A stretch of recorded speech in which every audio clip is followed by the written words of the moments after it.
Mi hija me pidió cuidar su casa por unas semanas mientras estaban de viaje. Aproveché para ordenar un poco, bajé al sótano buscando las cosas de limpieza y lo que encontré me dio pánico. Mis ojos no podían creer lo que acababan de ver. Subí corriendo las escaleras cuando logré recuperarme. Gracias por estar aquí.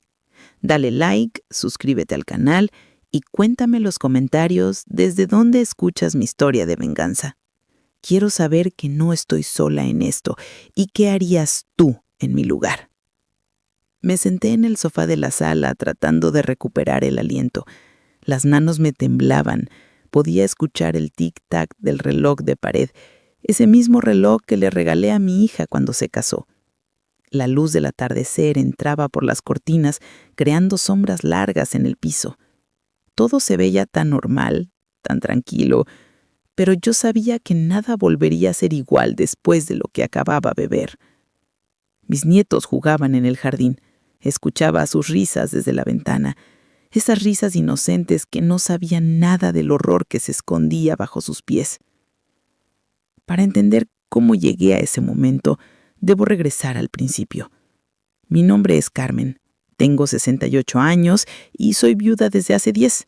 Mi esposo Eduardo murió de cáncer, dejándome sola, pero con 2 tesoros, mi hija Silvia y las propiedades que construimos juntos durante 40 años de matrimonio. Silvia siempre fue mi luz, una niña brillante, estudiosa, llena de sueños. Cuando conoció a Mauricio hace 8 años, yo creí que había encontrado a su media naranja. Él era educado, trabajador, venía de buena familia. Su padre, Ricardo, era un hombre respetable que había levantado varios negocios exitosos. Recuerdo la boda como si fuera ayer, un día hermoso de primavera. Mauricio tomó mis manos y me prometió que cuidaría a mi hija toda la vida. Yo le creí. Confié en él como si fuera mi propio hijo. Los primeros años fueron buenos. Nacieron Valentina y Mateo, mis nietos adorados. Yo visitaba cada semana, ayudaba con los niños, cocinaba para la familia. Éramos felices. O al menos yo creí que lo éramos. Ricardo, el padre de Mauricio, se convirtió en mi amigo cercano.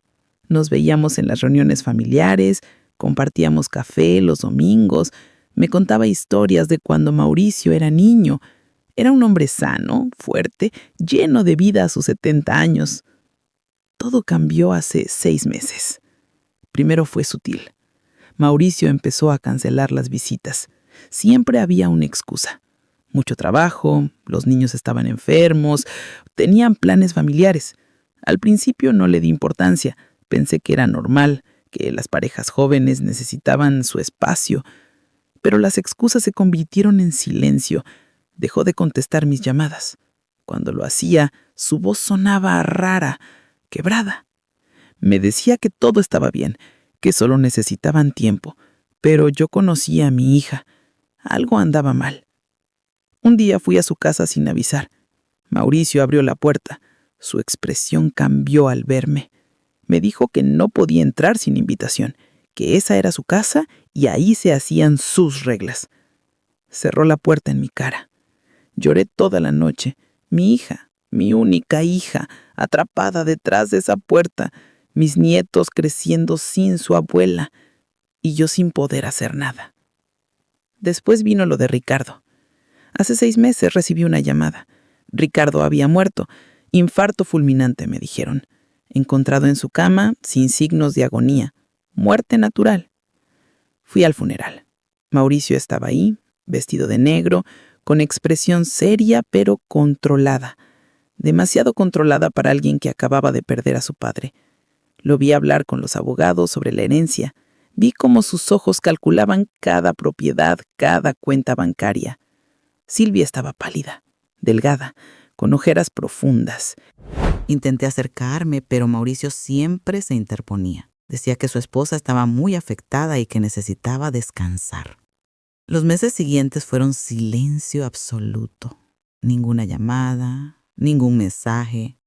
Mis nietos desaparecieron de mi vida como si nunca hubieran existido. Viví esos 5 años en una agonía constante. Cada día me despertaba preguntándome si mi hija estaría bien, si mis nietos me recordarían, si algún día podría volver a verlos. Intenté todo. Llamé a servicios sociales, pero me dijeron que sin evidencia de maltrato no podían hacer nada. Contraté a un abogado para ver si tenía derechos de visita como abuela. Pero me explicó que legalmente los padres podían decidir cortar contacto si querían. Me quedé sola en mi casa grande y vacía. Las habitaciones que preparé para que mis nietos se quedaran a dormir permanecían cerradas. Los juguetes guardados. Las fotos de la boda de Silvia me miraban desde la pared recordándome tiempos más felices. Algunos días me sentaba junto al teléfono durante horas, esperando una llamada que nunca llegaba. Otros días iba al parque donde solía llevar a Valentina y Mateo, observando a otras abuelas jugar con sus nietos, sintiendo un hueco en el pecho. Mis amigas me decían que siguiera adelante, que me enfocara en mi vida, pero una madre nunca puede simplemente seguir adelante cuando su hija está sufriendo. Y yo sabía en lo profundo de mi corazón que Silvia estaba sufriendo. Entonces, hace 3 semanas, recibí la llamada que cambiaría todo. Era Silvia. Su voz sonaba nerviosa, como si alguien estuviera escuchando. Me dijo que Mauricio y ella iban a viajar 2 semanas por su trabajo. Me preguntó si podía venir a cuidar la casa y a los niños. Mi corazón dio un salto después de 5 años. 5 años de silencio. Continuó diciendo que Mauricio había cambiado, que quería hacer las paces conmigo, que había sido muy duro y que lo lamentaba. Cada célula de mi cuerpo me gritaba que algo andaba mal. Pero la posibilidad de ver a mis nietos, de abrazar a mi hija, era más fuerte que cualquier duda. Le dije que sí, sin pensarlo. Le pregunté cuándo necesitaba que llegara. Me respondió que el lunes por la mañana, que ellos se irían esa misma tarde. Esa noche no pude dormir. Una parte de mí saltaba de felicidad. Otra parte, más oscura, más sabia, me susurraba que tuviera cuidado. Debí haber escuchado esa voz. El lunes por la mañana tomé el autobús hacia su casa. Llevaba una maleta con ropa para 2 semanas y una bolsa llena de regalos para Valentina y Mateo. Había comprado juguetes, libros, dulces. Quería recuperar 5 años. La casa se veía igual que la última vez que estuve ahí. El jardín bien cuidado, las cortinas limpias, todo en perfecto orden. Toqué el timbre y esta vez sí escuché pasos acercándose. La puerta se abrió.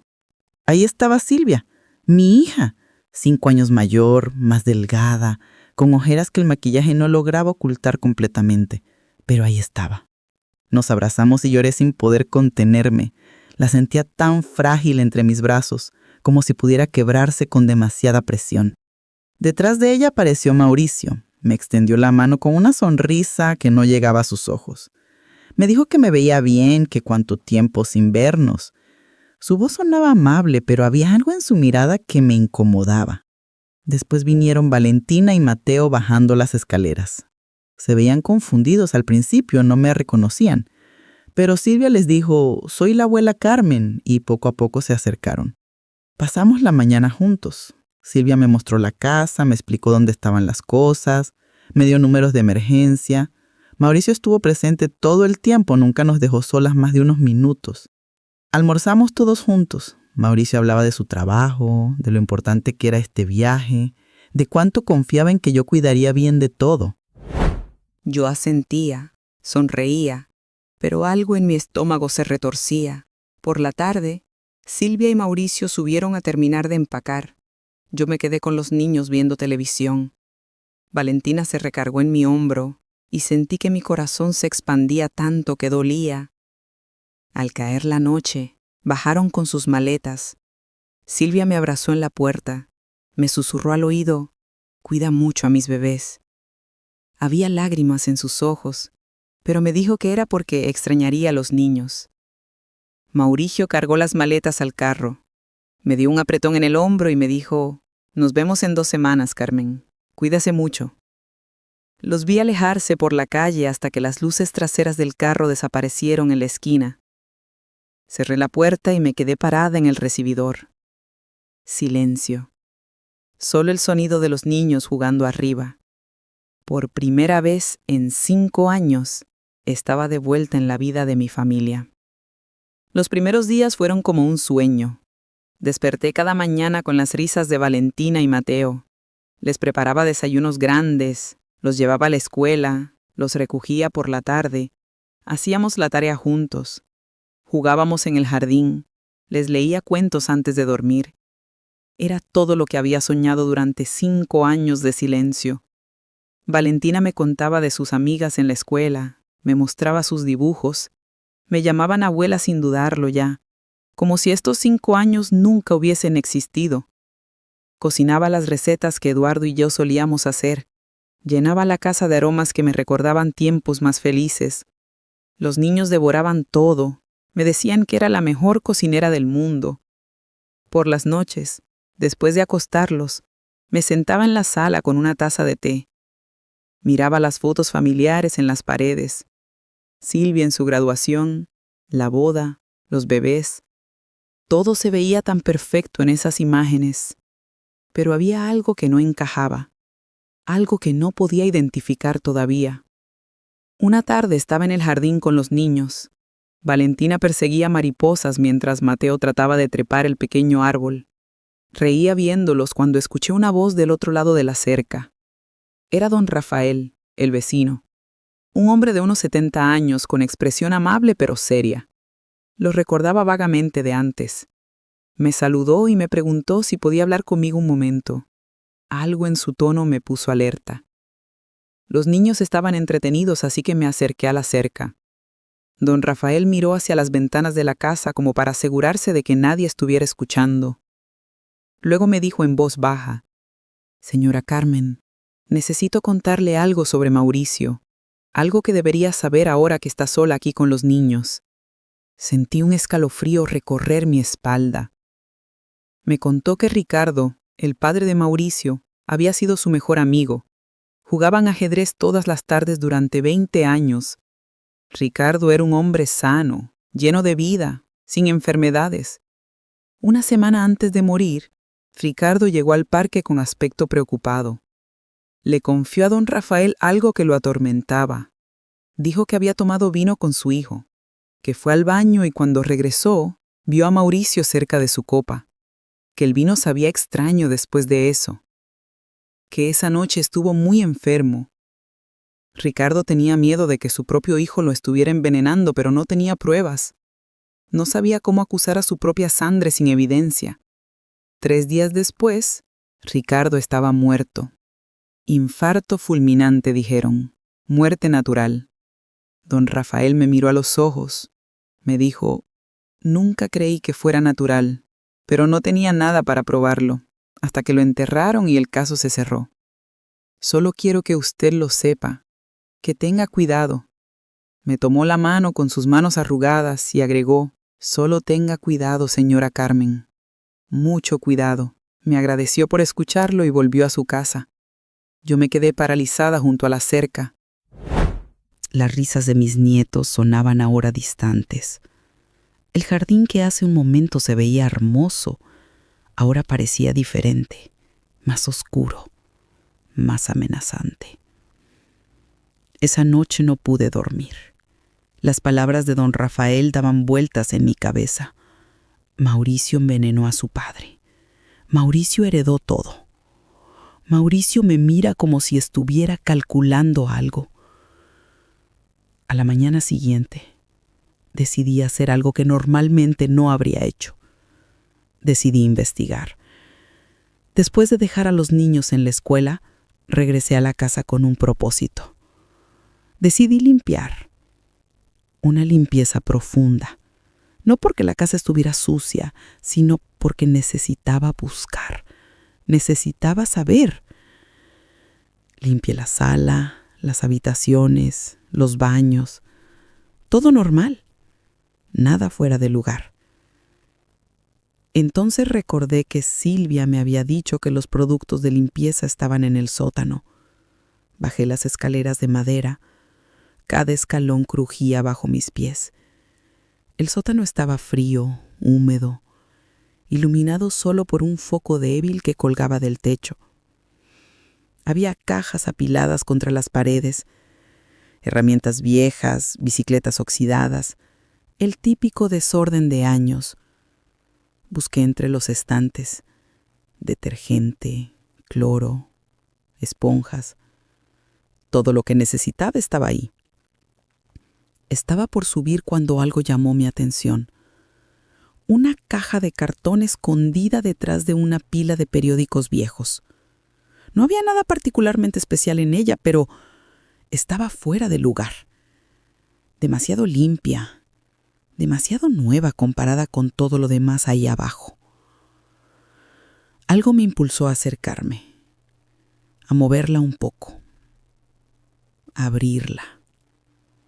No debía hacerlo. Debí subir las escaleras y olvidarme de ella. Pero la abrí. Dentro había un frasco de vidrio, transparente, con una etiqueta amarilla que decía en letras negras bien claras: cianuro. El aire desapareció de mis pulmones. Mis manos temblaban mientras sacaba el frasco. Era real. No era mi imaginación. Era cianuro real. Al lado del frasco había documentos. Los saqué con manos que apenas podía controlar. Un pagaré firmado por Mauricio. Debía $500,000 a una organización llamada Los Salinas. La fecha de pago había vencido hace 3 meses. Estaba marcado en rojo: vencido, vencido, vencido. Debajo había cartas escritas a mano con letra temblorosa. Reconocí la firma al final: Ricardo. Leí la primera carta y las lágrimas comenzaron a caer sin que pudiera detenerlas. La carta decía: si algo me pase, que se sepa la verdad. Mi hijo Mauricio me ha pedido dinero durante meses. Dice que tiene deudas con gente peligrosa. Yo le di lo que pude, pero nunca fue suficiente. Hace una semana mi copa de vino sabía extraño. Mauricio había estado en mi casa esa tarde. Empecé a sentirme mal. Mareos, náuseas, dolor de cabeza terrible. Tengo miedo de mi propio hijo. ¿Cómo puedo acusar a mi propia sangre sin pruebas? Si muero, por favor que alguien investigue. No fue natural. La carta estaba fechada 3 días antes de la muerte de Ricardo. Había más papeles, recibos bancarios mostrando transferencias enormes de las cuentas de Ricardo a cuentas de Mauricio, todas fechadas días después de la muerte del padre, el dinero de la herencia moviéndose rápidamente. Y al fondo de la caja, un sobre manila con mi nombre escrito en la letra de Mauricio. Lo abrí con manos que ya no sentía. Dentro había copias de las escrituras de mis propiedades, mis casas, mis terrenos, todo lo que Eduardo y yo construimos durante 40 años. En el margen, con lápiz rojo, había anotaciones, valores estimados de cada propiedad, sumas totales, cálculos detallados de cuánto valdría mi herencia. Estaba planeándome. El frasco de cianuro, las deudas, la herencia de su padre y ahora mis propiedades. Subí las escaleras corriendo. El corazón me golpeaba el pecho tan fuerte que pensé que me daría un infarto. Me senté en el sofá de la sala tratando de respirar, de pensar, de entender. Silvia, la llamada después de 5 años, el viaje repentino, la insistencia en que viniera a cuidar la casa. Todo empezaba a tener sentido, un sentido horrible. Esa tarde, después de recoger a los niños de la escuela y darles la merienda, les dije que fueran a jugar a su cuarto. Necesitaba hacer algo importante. Crucé el jardín hacia la casa de don Rafael. Toqué a su puerta con urgencia. Cuando abrió y vio mi expresión, supo inmediatamente que algo andaba mal. Lo hice pasar a mi casa por la puerta trasera. Le mostré todo en la mesa de la cocina: el frasco, las cartas de Ricardo, los documentos financieros, el sobre con mis propiedades. Don Rafael se puso completamente pálido. Se sentó pesadamente en una silla, susurrando que lo sabía, que siempre lo supo, que Ricardo tenía razón. Me contó más detalles, que Mauricio había empezado a visitar a Ricardo mucho más seguido hace un año, que Ricardo le mencionaba que su hijo tenía problemas de dinero, que un día Ricardo llegó nervioso al parque, diciendo que había encontrado sobres sospechosos en la basura de Mauricio, amenazas de cobradores, nombres de organizaciones que sonaban peligrosas. Me miró con lágrimas en los ojos. Me dijo: «Señora Carmen, con esto podemos ir a la policía. Ahora tenemos pruebas».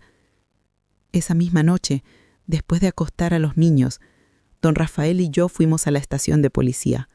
Le contamos todo al comandante Ortega, un hombre de 50 años con expresión seria, pero ojos atentos. Le mostré las fotos que había tomado de todo: el frasco, las cartas, los documentos, el sobre con mi nombre. El comandante estudió cada imagen en silencio.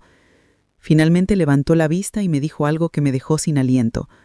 Me dijo: «Señora Carmen, ya estábamos investigando a su yerno». Mi corazón se detuvo. Le pregunté qué quería decir.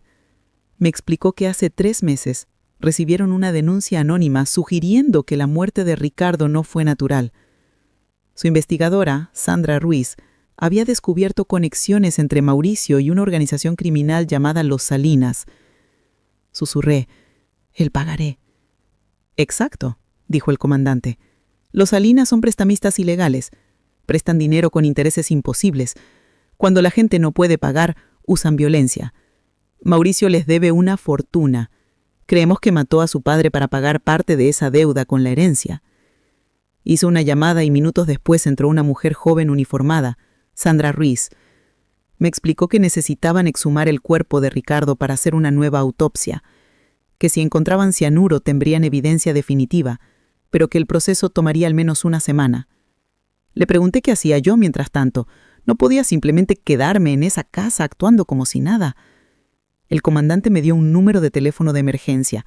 Me dijo que lo mantuviera siempre cerca, que si Mauricio regresaba antes de tiempo, si pasaba algo extraño, llamara inmediatamente. Me advirtió que no comiera ni bebiera nada que él me ofreciera si aparecía. Sandra agregó: «Por favor, señora, no le diga que sospecha algo. Si Mauricio se entera, podría huir, o peor».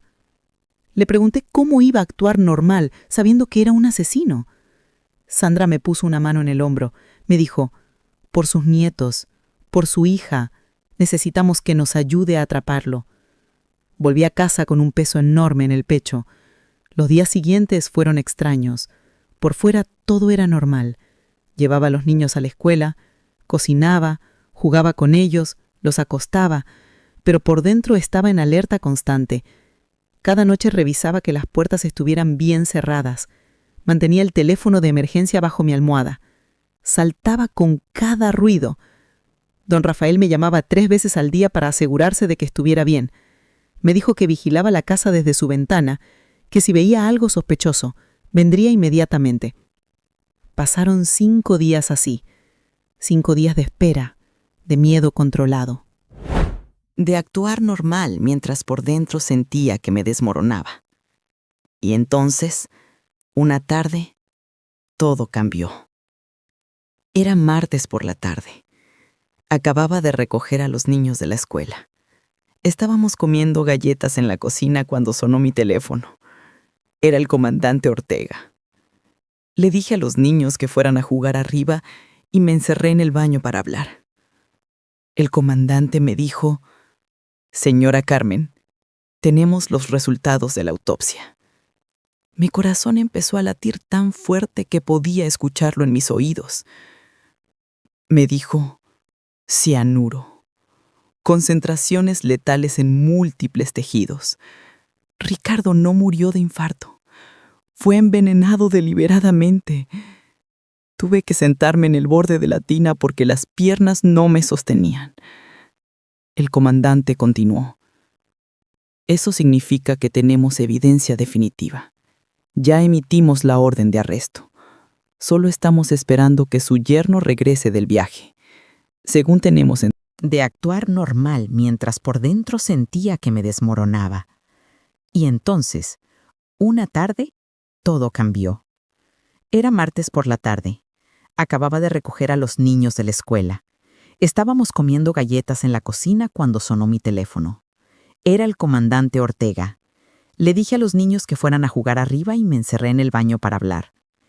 El comandante me dijo: «Señora Carmen, tenemos los resultados de la autopsia». Mi corazón empezó a latir tan fuerte que podía escucharlo en mis oídos. Me dijo: «Cianuro, concentraciones letales en múltiples tejidos. Ricardo no murió de infarto, fue envenenado deliberadamente». Tuve que sentarme en el borde de la tina porque las piernas no me sostenían. El comandante continuó: «Eso significa que tenemos evidencia definitiva. Ya emitimos la orden de arresto. Solo estamos esperando que su yerno regrese del viaje. Según tenemos entendido, vuelve en una semana. Estaremos listos». Le agradecí con voz quebrada. Colgué y me quedé sentada ahí tratando de procesar todo. Mauricio había envenenado a su padre, y yo tenía la prueba. En una semana todo terminaría. Solo tenía que aguantar una semana más. Esa noche dormí un poco mejor, sabiendo que la policía tenía todo bajo control. Que pronto Mauricio estaría tras las rejas, que mis nietos y mi hija estarían a salvo. Pero al día siguiente, todo se vino abajo. Era media mañana. Los niños estaban en la escuela. Yo estaba limpiando la cocina cuando escuché un ruido en la puerta principal. Una llave girando en la cerradura. Me paralicé. Nadie más tenía llave. Silvia y Mauricio estaban de viaje. La puerta se abrió. Pasos pesados en el recibidor. Y luego su voz. «Buenos días, suegra». Me giré lentamente. Mauricio estaba parado en la entrada de la cocina. Alto, con barba bien recortada. Vestido casual pero elegante. Una maleta pequeña en su mano y esa sonrisa. Esa sonrisa que nunca llegaba a sus ojos. Le dije su nombre con voz que traté de mantener firme, que no esperaba verlo, que creí que volvía hasta la próxima semana. Se acercó dejando la maleta junto a la puerta, me dijo que el viaje terminó antes de lo planeado, que Silvia decidió quedarse unos días más visitando una prima, que él tenía trabajo aquí y no podía quedarse más tiempo allá. Mentira, mi hija no tenía prima. Le pregunté cuándo volvería Silvia entonces. Me respondió que en unos días más, que mientras tanto él estaría aquí, que podríamos conocernos mejor, que después de todo habían sido 5 años sin verse. Se sentó en la mesa de la cocina como si nada, como si sola su presencia no me aterrorizara. Me preguntó cómo habían estado los niños. Le respondí que muy bien, que eran unos ángeles. Me preguntó cómo me había ido cuidando la casa. Le dije que todo perfecto, sin problemas. Se quedó mirándome un momento largo, demasiado largo, como si estuviera evaluándome, buscando algo en mi expresión. Luego sonrió y dijo: «Perfecto, entonces vamos a llevarnos muy bien esta semana». Se levantó y subió a su habitación diciendo que iba a desempacar. En cuanto escuché la puerta de su cuarto cerrarse, corrí al baño, saqué mi teléfono con manos temblorosas y llamé al comandante Ortega. Le susurré que Mauricio había regresado, que estaba en la casa, que Silvia no estaba con él. El comandante maldijo en voz baja.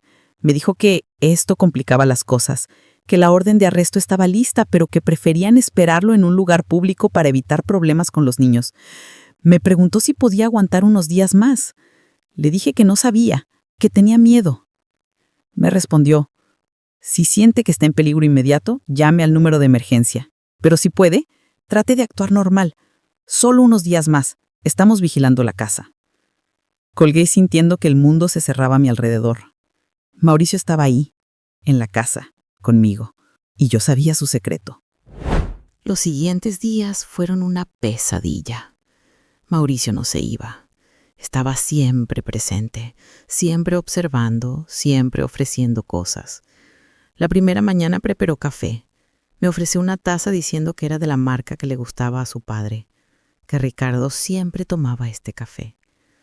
Le dije que el doctor me había prohibido el café, problemas de presión alta. Vi algo cruzar por sus ojos, un destello de frustración, pero sonrió y dijo que entendía perfectamente. Al mediodía preparó almuerzo, pasta con salsa de tomate. Se veía deliciosa. Me sirvió un plato grande y lo puso frente a mí. Le dije que ya había comido con los niños antes, que no tenía hambre. Nuevamente ese destello en sus ojos, esa sonrisa que se tensaba un poco. Por la noche, abrió una botella de vino y me dijo que celebráramos que finalmente estábamos pasando tiempo juntos, que brindáramos por la familia.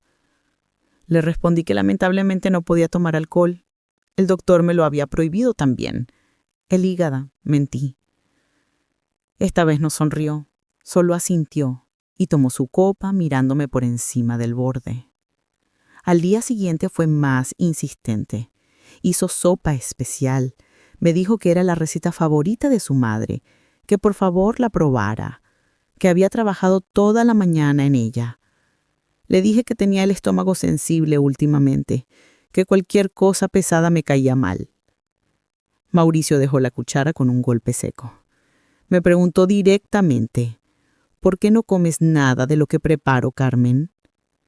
Traté de sonar casual. Le dije que no era nada personal, que solo estaba cuidando mi salud. Se inclinó hacia adelante. Me preguntó, ¿o es que no confías en mí?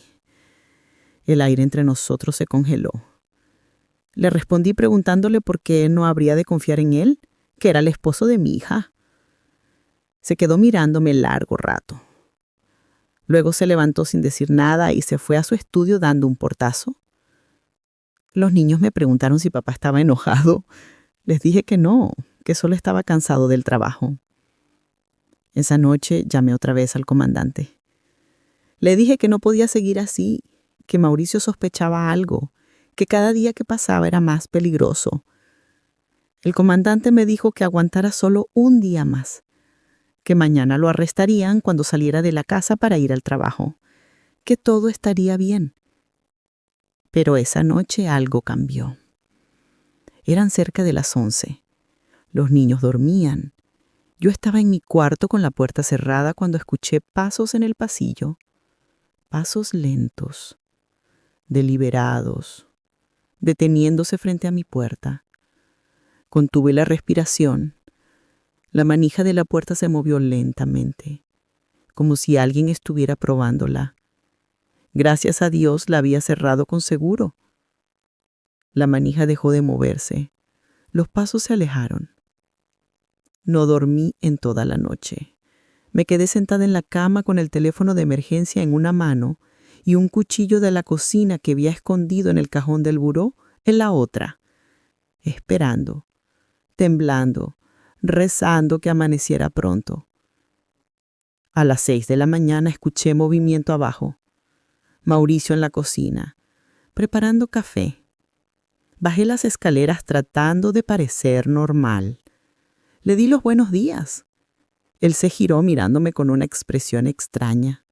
Me preguntó si había dormido bien. Le dije que sí, perfectamente. Asintió lentamente. Luego me dijo algo que me heló la sangre. Me dijo, ¿sabes, Carmen?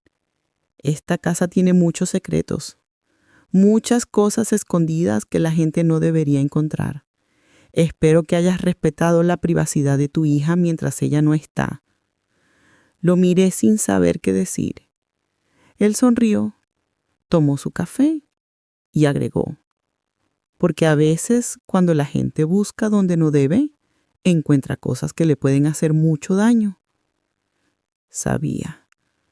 De alguna manera sabía que había estado en el sótano. En ese momento sonó el timbre de la puerta. Mauricio frunció el ceño.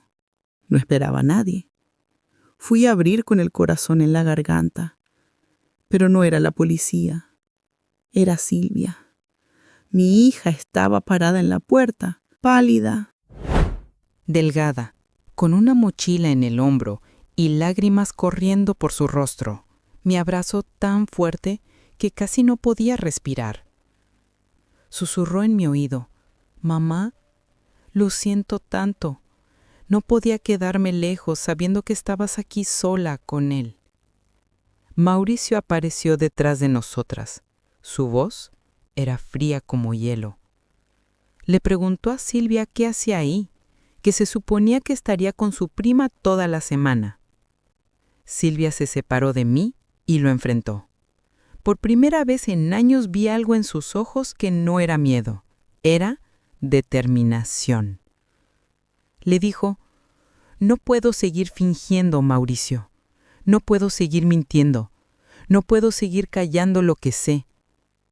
Mauricio dio un paso hacia ella. Le ordenó que se callara, que no dijera estupideces. Pero Silvia no se calló. Me miró a mí y dijo: «Mamá, yo sabía lo que planeaba hacerte». El mundo se detuvo. Silvia continuó con voz quebrada: «Hace 2 semanas lo escuché por teléfono.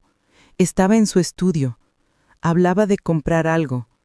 Dijo tu nombre, mencionó tu herencia, y luego escuché la palabra cianuro». Las lágrimas corrían por su rostro mientras seguía hablando. Me dijo: «Supe en ese momento lo que iba a hacer, lo mismo que le hizo a Ricardo. Tenía tanto miedo, mamá.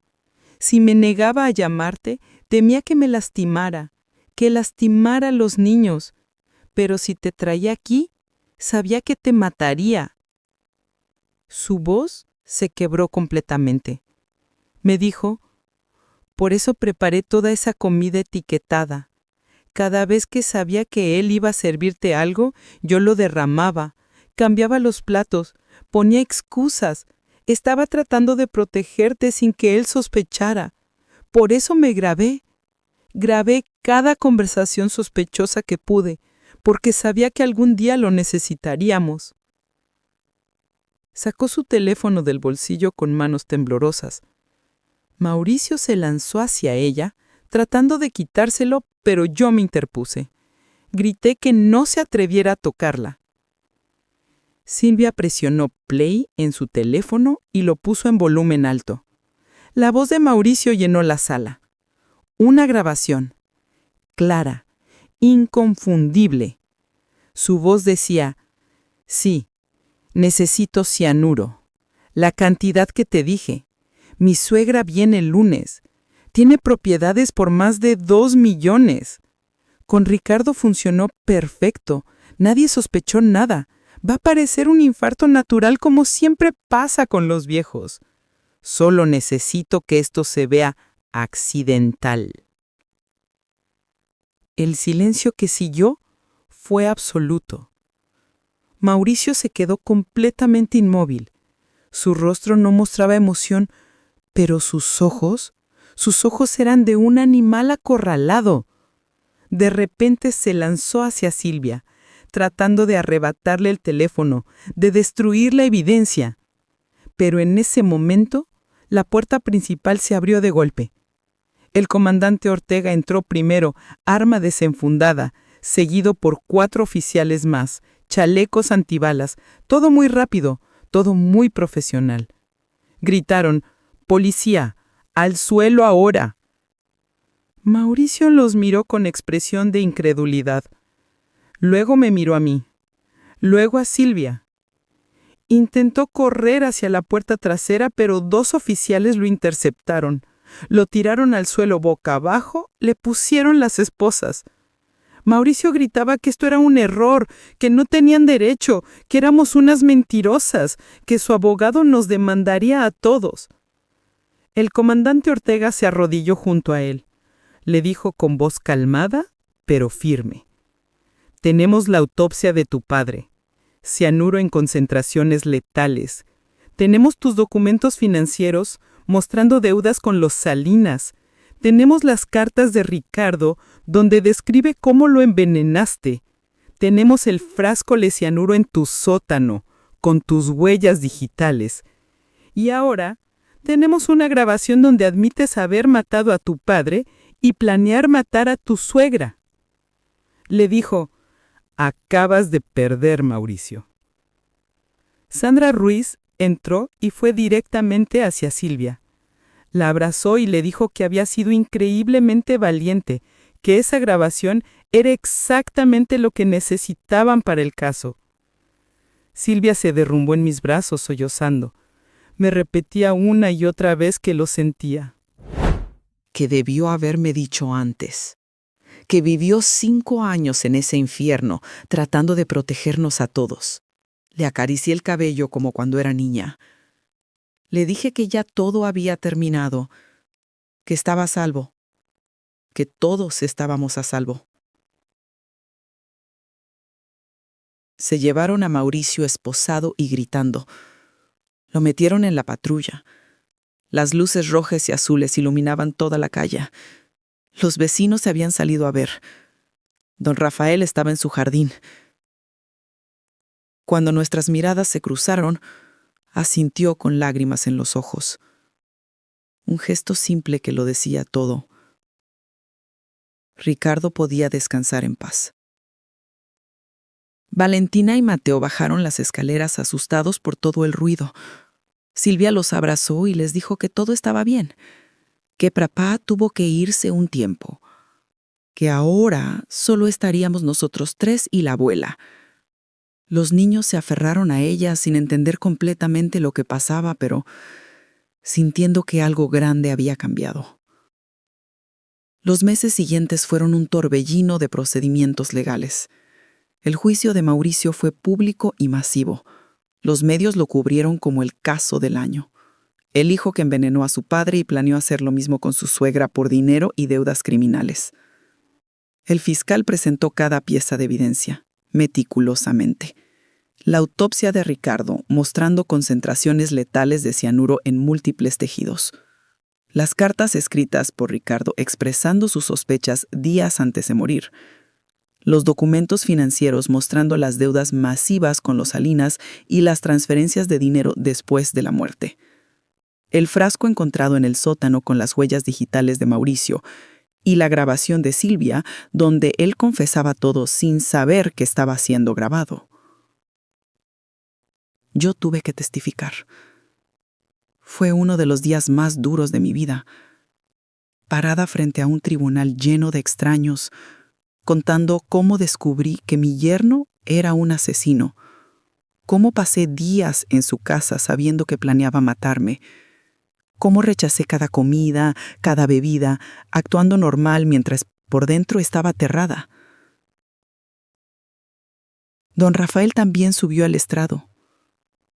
Con voz temblorosa contó sobre su amistad con Ricardo, sobre las sospechas que tuvo desde el principio, sobre el peso de saber algo pero no poder probarlo. Silvia fue la testigo más importante. Con voz firme, a pesar de las lágrimas, contó sobre los 5 años de maltrato doméstico, sobre cómo Mauricio la aisló de mí deliberadamente, sobre las amenazas constantes, sobre cómo tuvo que grabar esa conversación telefónica arriesgando todo porque sabía que si no hacía algo, su madre moriría, igual que su suegro. El abogado de Mauricio intentó desacreditar todo. Dijo que la autopsia podría estar contaminada, que las cartas de Ricardo eran falsas, que la grabación de Silvia había sido editada, que el frasco había sido plantado. Pero la evidencia era abrumadora. No había defensa posible contra la verdad. Mauricio se sentó durante todo el juicio con expresión de piedra. Nunca mostró remordimiento. Nunca admitió culpa. Hasta el final siguió insistiendo que era inocente, que éramos nosotras las que mentíamos, que era víctima de una conspiración. El jurado deliberó durante 2 días. El veredicto llegó un martes por la tarde. Culpable de asesinato en primer grado de Ricardo. Culpable de intento de asesinato en primer grado contra mí. Culpable de maltrato doméstico contra Silvia. Culpable de múltiples cargos de fraude y falsificación. La sentencia fue cadena perpetua sin posibilidad de libertad condicional. Cuando el juez leyó la sentencia, Mauricio finalmente perdió la compostura. se levantó de un salto gritando que esto no podía estar pasando, que era inocente, que nos iba a hacer pagar a todas. Los oficiales tuvieron que arrastrarlo fuera de la sala mientras seguía gritando amenazas. Silvia lloró en mis brazos, pero esta vez no eran lágrimas de miedo. Eran lágrimas de alivio, de liberación.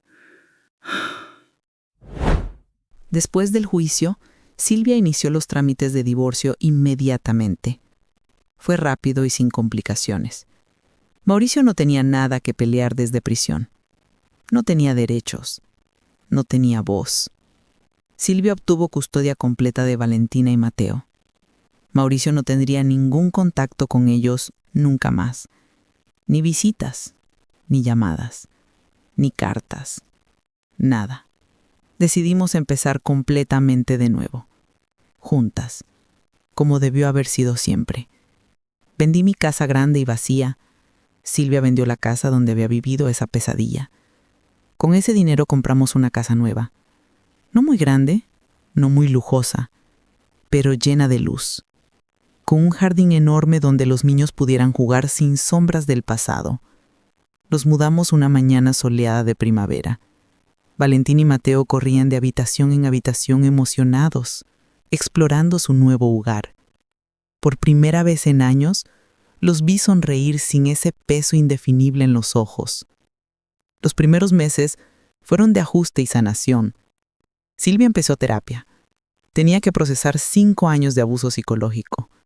Aprender a confiar de nuevo, a vivir sin miedo, a reconstruir su identidad fuera de ese matrimonio destructor. Los niños también fueron a terapia. Necesitaban entender por qué su papá no estaba, por qué habían tenido que mudarse, por qué las cosas habían sido tan difíciles sin que ellos lo supieran. Yo también fui a terapia. Cargaba mi propia culpa. Sentía que debía haber visto las señales antes, que debía haber peleado más fuerte cuando Mauricio nos alejó, que debía haber protegido mejor a mi familia. Mi terapeuta me ayudó a entender que no era mi culpa, que Mauricio era un manipulador experto, que había hecho lo mejor posible con la información que tenía. Poco a poco, nuestra nueva vida tomó forma real.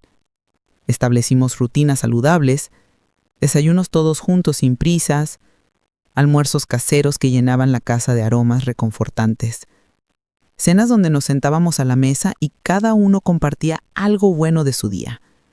Silvia consiguió trabajo nuevo, algo tranquilo, sin estrés excesivo, que le permitía estar en casa cuando los niños regresaban de la escuela. Ya no tenía esa expresión de animal asustado en los ojos. Poco a poco empezaba a parecerse a la mujer que era antes de Mauricio. Fuerte, brillante, llena de vida. Valentín y Mateo florecieron en el nuevo ambiente. Hicieron amigos en el vecindario. Se inscribieron en actividades, fútbol, arte, música. Cosas normales que los niños normales hacen sin cargar traumas ocultos. Don Rafael se mudó cerca de nosotros. Se convirtió oficialmente en parte de nuestra familia. Lo invitábamos a cenar cada domingo. Era el abuelo honorario que los niños merecían. Les enseñaba ajedrez, les contaba historias, nos hacía reír con sus chistes viejos. Una tarde, mientras preparábamos café juntos, don Rafael me dijo algo que llevaré siempre en el corazón. Me dijo: Ricardo estaría orgulloso de ti, Carmen. Hiciste lo que él no pudo hacer. Detuviste a Mauricio antes de que lastimara más gente inocente. Le diste a tu amigo la justicia que merecía. Te respondí que ojalá hubiera podido salvarlo a él también, que llegué muy tarde. Don Rafael negó la cabeza. Me dijo: salvaste a tu hija, salvaste a tus nietos, salvaste a ti misma, y nos enseñaste a todos que nunca es tarde para hacer lo correcto. Eso es más de lo que muchos logran en toda una vida. Los meses se convirtieron en 1 año, luego en 2. La vida continuó. No sin cicatrices, no sin días difíciles, pero continuó hacia adelante. Silvia conoció a alguien nuevo eventualmente, un hombre genuinamente bueno, paciente, que la trataba con el respeto y amor que merecía. No tenían prisa, solo se conocían lentamente, construyendo algo real sobre cimientos de honestidad. Valentina y Mateo preguntaban menos sobre su padre con el tiempo. Los recuerdos se desvanecían naturalmente. No olvidaban completamente, pero dejaron de doler. Aprendieron que la familia real no es solo sangre, es quien te cuida, quien te protege, quien se queda. Yo finalmente pude dormir sin pesadillas, sin despertar a medianoche con pánico pensando si mi hija estaba bien, porque ahora la tenía durmiendo en la habitación de al lado, porque escuchaba las risas de mis nietos cada mañana al despertar. Una noche Silvia entró en mi habitación como cuando era niña.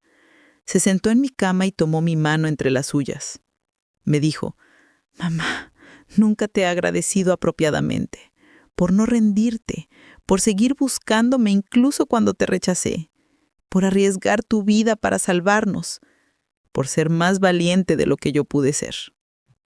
Le dije que no tenía nada que agradecer, que eso es lo que hacen las madres, que la amaría y la protegería hasta mi último aliento, sin importar nada.